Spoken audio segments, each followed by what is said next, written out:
This is Martin Giles of the Guildford Dragon News, and I'm with Councillor Joss Bigmore, leader of the Residents for Guildford and Villages, or R4GV group at GBC, to discuss the recently published Hemmensley report on their investigation into who did what and when in connection with the housing revenue account overspend and possible fraud at Guildford Borough Council.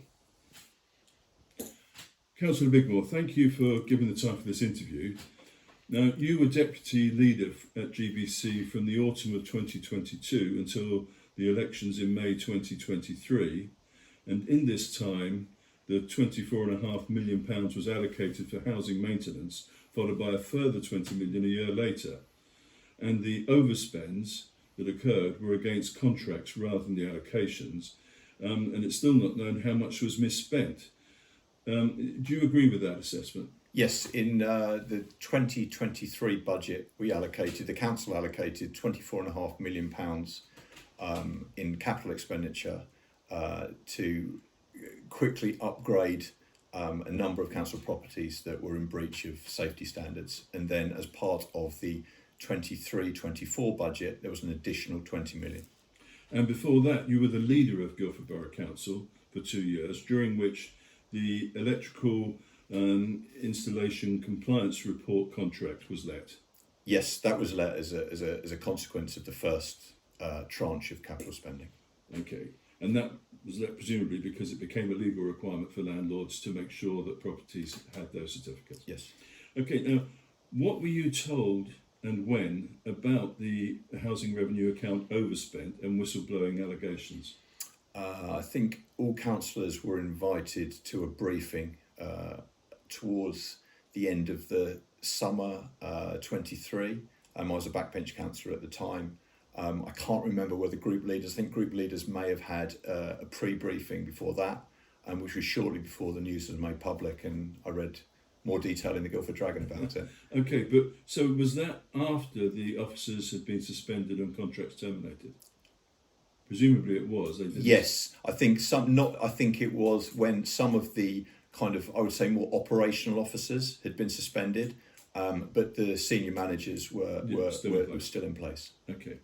Now, in your view, how blameworthy were the senior managers at the time? We've seen from the report that they've reported that there were plenty of red flags that they should have noticed. What's your take on that? So, I mean, by senior managers, I assume you're talking about the chief executive, yes, the strategic directors, and exactly. Those of us in senior roles as councillors. I think that, I think we can all look back. I was really just related just the council officers. Okay. So I mean, it's very difficult, I think, to describe the context in which those officers were operating in the report. Obviously, personally, I do not believe that those officers missed obvious red flags that were obvious to them. Right. Now, whether they were red flags in hindsight, whether if those officers had more time, less pressure, they would have become more noticeable. Whether they were all apparent to all of them at the same time, I can't tell. In hindsight, I'm sure those senior officers are mature, professional, experienced enough to be self-aware that there are things they could have done better, which is the same for all of us, because none of us are perfect. I think that the context in which the council was in at the moment, we're talking about severe financial pressure. Yeah, let's look at that, because some of the mitigation factors were put forward, are listed in the report. Yeah. And they are, I'll just run through the list and you can then comment, but they mentioned future Guildford, i.e. the cutting down of the council to meet the budget. The officers were overstretched. We must remember that they'd taken on the joint role as opposed to so they were looking at both Waverley and Guildford. There were governance issues, they say, IT problems, systems not talking to each other properly, a financial crisis going on at the time. Ian Doyle mentioned that was a big distraction for him, and that there was a culture there that sometimes you had to bypass the rules to get things done. Do you think that's? Do you agree with those mitigation factors? I'm not sure about bypass the rules to get things done. I think there was a culture that was, especially at Guildford, that was very resistant to change and governance improvements, and I think that was unfortunate. I think there was a narrative stretching back to 2019 that Guildford was an incredibly well run council, very affluent. There was kind of nothing to see here. It was really really a standout council. And this is what Councillor Potter mentioned in the meeting the other night. Yeah, and I think that a lot of issues at Guildford were masked by the fact it was so affluent, and I think that was able to paper over quite a lot of cracks. And when the financial pressure hit, we inherited in 2019 the Future Guildford programme, as you say, which at its most simplest guise was taking out a lot of members of staff. I think it was well over 100, 150 maybe, which, out of a workforce of 650 is a significant chunk, and replacing it with effectively computer systems. And to be frank, in the execution of that, the pandemic got in the way. There was massive cultural blockers in the organisation that didn't want it. And it wasn't embraced, and I'm sure that those in charge of the delivery also made mistakes in bringing the organisation with them. As councillors, it is quite difficult to really be in the weeds of the operational delivery of such a thing. We were given relatively high level reports that were relatively positive. And as I said, then the pandemic hit and kind of all bets were off. People started remote working, and then coming out of the pandemic, even more financial pressure, and a collaboration with Waverley that I think makes all the business sense in the world. I think the government now agrees with me, given we going into unitarisation, was warmly embraced by both councils. So in hindsight, we had a very unstable situation at Guildford with brand new systems that no one was using properly. There were gaps in the IT coverage. The fact that the HRA, the housing account, and the rest of the organisation were different financial accounting software is shocking. That never was told explicitly to councillors. So, a unhappy workforce in Guildford because of Future Guildford, and then more financial pressure, and then a collaboration with Waverley, putting an enormous pressure on the senior management trying to hold it all together.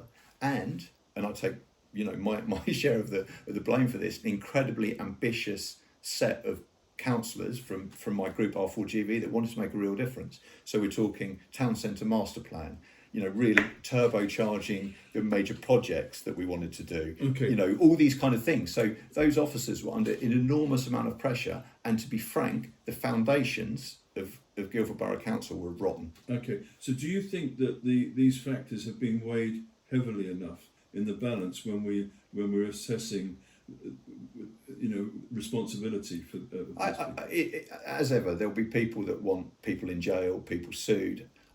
For my opinion, and I worked incredibly closely with Tom, Annie, Ian over a number of years, and as I said, Tom Horwood, Annie Wright and Ian Dole for a number of years.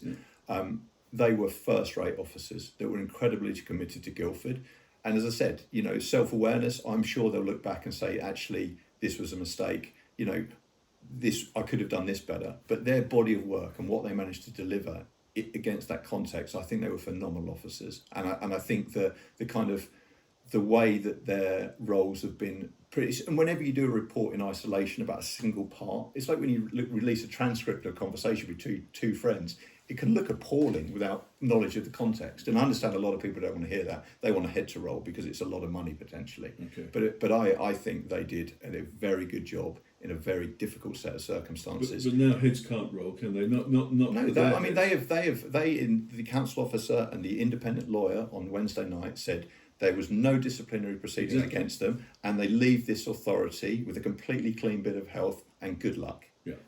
Although, were they really given the choice of whether, because we were told they stepped back, trying to define what this step back meant was difficult. What do you think the choice? I think they were given a choice where they step back, or there's a full blown disciplinary process against them. So, and I think they were, you're between a rock and a hard place. It's the old glass of whiskey or a revolver question. Right. And I think the pragmatic decision was they were confident in what they'd done and didn't fear an investigative process, so decided to stand back with a full expectation that it would be over quickly, they'd be exonerated and then get back to the work of making Guildford better. But it wasn't very honest of the council to describe it as voluntarily stepping back, was it?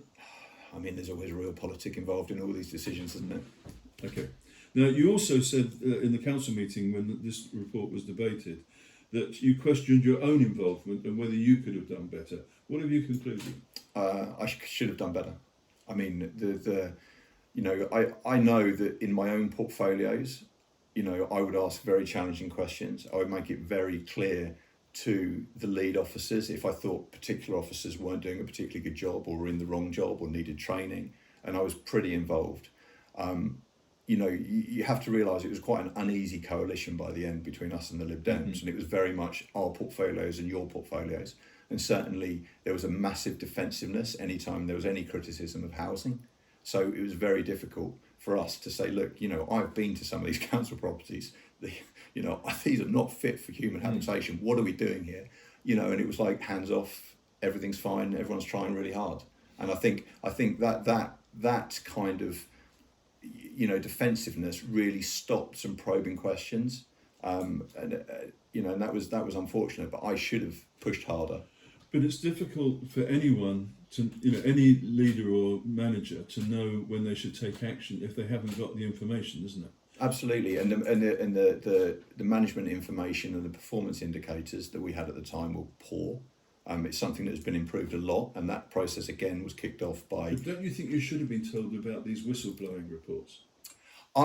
So that for me is unusual. So in other whistleblowing cases, and I can think of 2 or 3 that were being investigated. Myself and Julie, one in particular, were told at the same time as leader and deputy leader when we're in each role. So Tom had always told us of whistleblowing when there was an action after it. If we've had this is what we're doing. Now I think here the decision from this whistleblowing would have gone to CMB. So CMB is the monitoring officer, the strategic directors, and the chief executive. So there is minimum 5 people there. There may have been other officers involved. I wasn't part of it.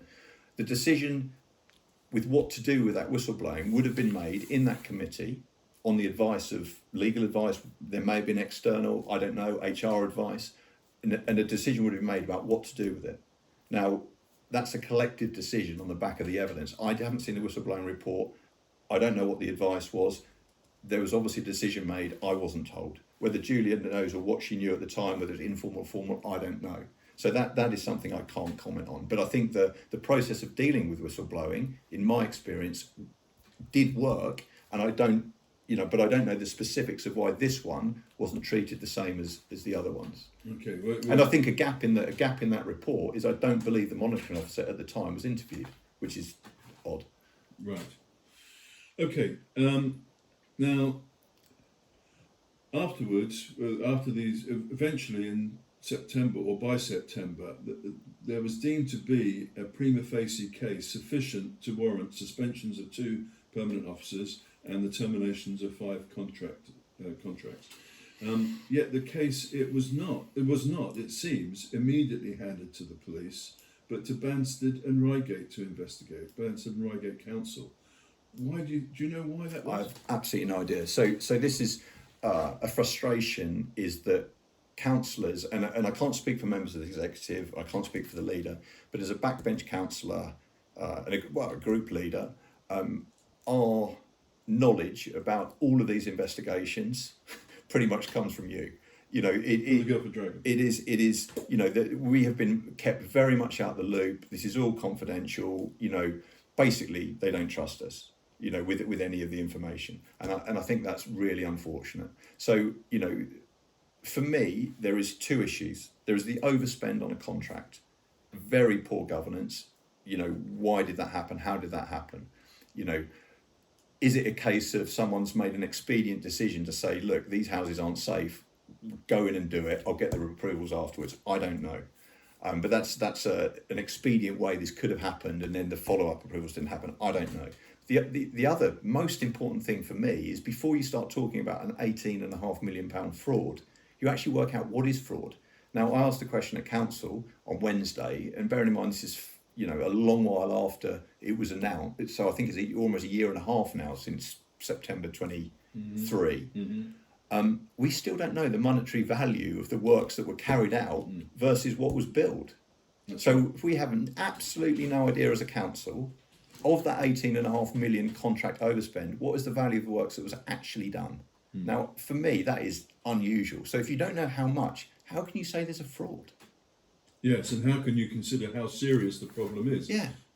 So there's a clear governance failure that is really poor and shocking that we need to sort out. And I think the Solace report that we've considered earlier, that's kicked off the improvement plan, and bearing in mind the Solace report investigation was kicked off by Tom Horwood, that paints the picture of the whole council. This is a very specific example of a governance failure that may have led to fraud. We don't know, but I think jumping the gun and calling a fraud before you actually know whether fraud occurred was the wrong starting point for this, and it's built on an expectation in the community that people are going to jail. There's money going to be paid back, and maybe there will be, but it struck me that was a really big leap of faith on very poor information at the start of the investigation. Those suspended and who had their contracts terminated have vociferously from the outset claimed complete innocence.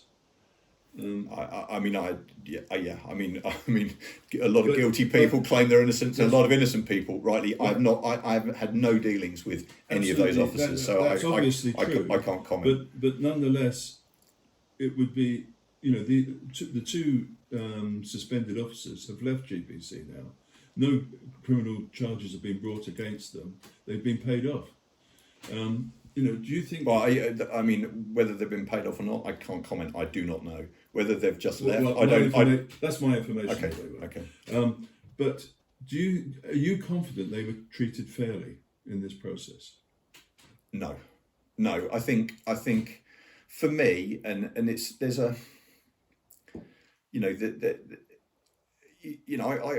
I kind of, trust my.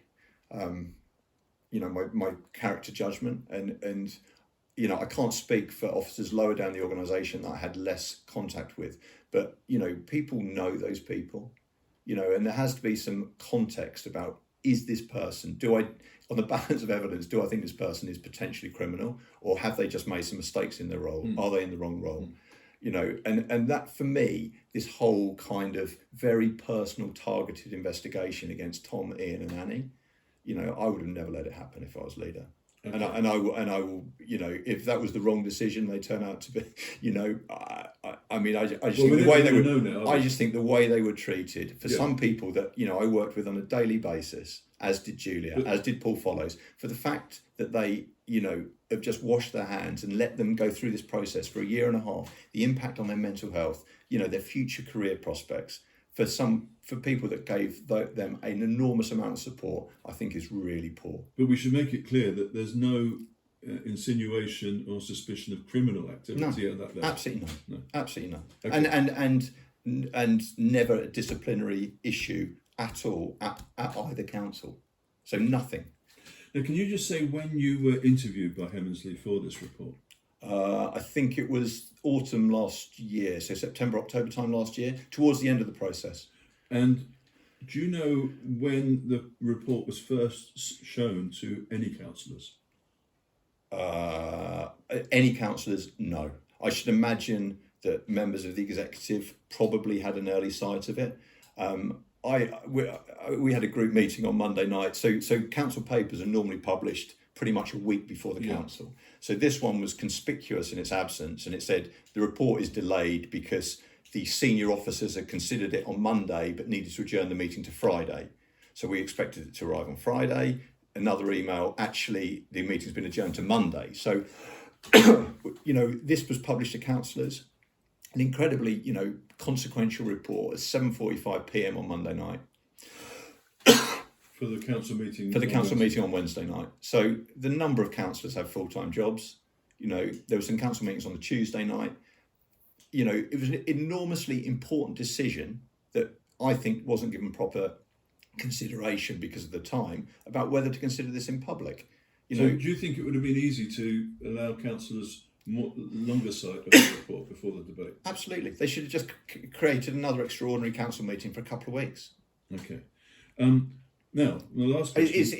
It really upset me because it is disrespectful to every backbench councillor that didn't see that report. Okay, and I mean there weren't many questions at the debate. Well, of course not, because I mean, how are you going to read 120 sides of quite dense legalese?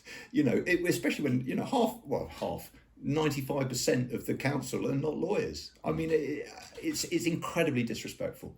Okay, now final question is, what should happen next in your view? What should happen now is Guildford should do what it's doing, which is make sure the improvement plan is delivered. That's we're 6 months in, the early progress is good. I would say that the impact on residents is negligible, but I think we are building foundations. That work needs to be energised, us councillors need to be held accountable for the delivery of it, and then hopefully the services that you as residents receive will become more robust, and the council will be a lot more responsive than it is now. I mean, I do not see yet the cultural improvements, the service improvements, the consistency that I would want, but there does seem universal acknowledgement now, at least, that there is a significant problem. Okay, and the leader of the opposition at GBC asked the leader of the council to consider her position. Do you think she should? I mean, I voted for her to say no confidence in her as a leader. I think, as I said, I had so many sleepless nights as leader of Guildford Borough Council. I felt accountable for every single decision. I think, this is a colossal failure, within housing, but only Julia can really know what she did and whether it is enough. And if she considers that she did everything she could and, she wasn't told the correct answer to the questions she was asking, then of course she's not accountable. But it's a very personal decision. I think, Councillor Brooker, is also needs to be a little bit careful, because that maintenance backlog kind of built up under his watch, and who knows what questions he was asking. Maybe he was asking all the right questions and getting very poor information back, and this comes as a surprise to him as well, in which case he is blameless. Because so he was the lead councillor for housing in the previous in the Conservative administration. So it's, again, these people, you only really know yourself, and if Julia feels that she did everything she could and she's happy with her role in it, continue. I think I think she's in a difficult position. Okay, Councillor Bigmore, thank you very much. Thank you, Martin.